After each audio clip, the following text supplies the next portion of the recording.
ଜଗନ୍ନାଥ ସ୍ନାନ କରିସାରିଲା ପରେ ସିଏ ହାତୀ ବେଶ ହୁଅନ୍ତି, ଗଜ ବେଶ ହୁଅନ୍ତି। ସେଇ ଗଜ ବେଶକୁ ନେଇକି ମୁଁ ସୁନ୍ଦର ଭଜନଟେ ନିଜେ ଲେଖି ଗାଉଛି। ଆପଣମାନେ ଶୁଣନ୍ତୁ, କେମିତି ଲାଗିଲା କମେଣ୍ଟରେ ଜଣେଇବେ। ହାତୀ ଚାଲ ରେ ଦେଖି ଯିବା କାଳିଆ ସୁନା। ହାତୀ ଚାଲ ରେ ଦେଖି ଯିବା କାଳିଆ ସୁନା। ବଡ଼ ଦେଉଳରେ ରତ୍ନ ସିଂହାସନେ, ବଡ଼ ଦେଉଳରେ ରତ୍ନ ସିଂହାସନେ ବସିଛନ୍ତି ତିନି ଠାକୁର ସିନା। ହାତୀ ଚାଲ ରେ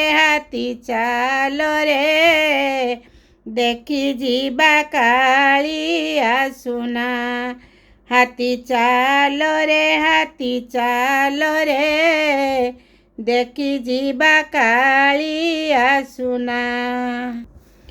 ଭାଇ ଭଉଣୀଙ୍କୁ ସାଙ୍ଗରେ ଧରିଣ, ଭାଇ ଭଉଣୀଙ୍କୁ ସାଙ୍ଗରେ ଧରିଣ ମନ ଆନନ୍ଦରେ ବସିଛି ସିନା।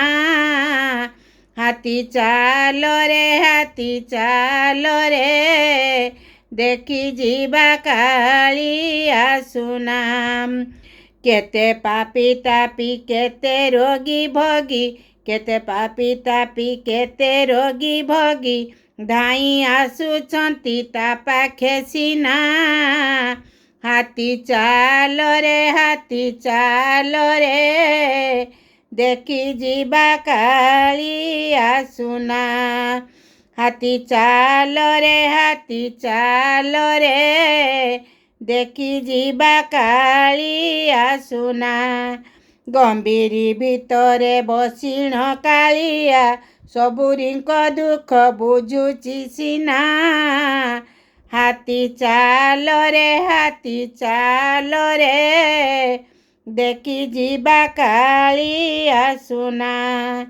ଧାଇଁ ଆସିଥିଲା ତା ବନ୍ଧୁ ସୁଦାମା, ଧାଇଁ ଆସିଥିଲା ତା ବନ୍ଧୁ ସୁଦାମା ଦୁଃଖ ଜଣାଇବାକୁ ତା ପାଖେ ସିନା। ହାତୀ ଚାଲ ରେ ଦେଖି ଯିବା କାଳିଆ ସୁନା। ଆଣିଥିଲେ ସାଥେ ଖୁଜ ଭଜା ଟିକେ, ଆଣିଥିଲେ ସାଥେ ଖୁଜ ଭଜା ଟିକେ ଦେବେ ସେ ବନ୍ଧୁଙ୍କୁ ସିନା। ହାତୀ ଚାଲ ରେ ଦେଖି ଯିବା କାଳିଆ ସୁନା। ଅତି ସେ ଦରିଦ୍ର ବନ୍ଧୁ ମହାନ୍ତି, ଅତି ସେ ଦରିଦ୍ର ତା ବନ୍ଧୁ ମହାନ୍ତି ରାତ୍ରିରେ ଡାକଇ କାଳିଆ ସୁନା। ହାତୀ ଚାଲ ରେ ଦେଖି ଯିବା କାଳିଆ ସୁନା। ତାର ଡାକ ପ୍ରଭୁ, ତାର ଡାକ ପ୍ରଭୁ ସହି ନ ପାରିଣ, ତାର ଡାକ ପ୍ରଭୁ ସହି ନ ପାରିଣ ସୁନା ଥାଳିରେ ଅନ୍ନ ପଠାଏ ସିନା। ହାତୀ ଚାଲ ରେ ଦେଖି ଯିବା କାଳିଆ ସୁନା।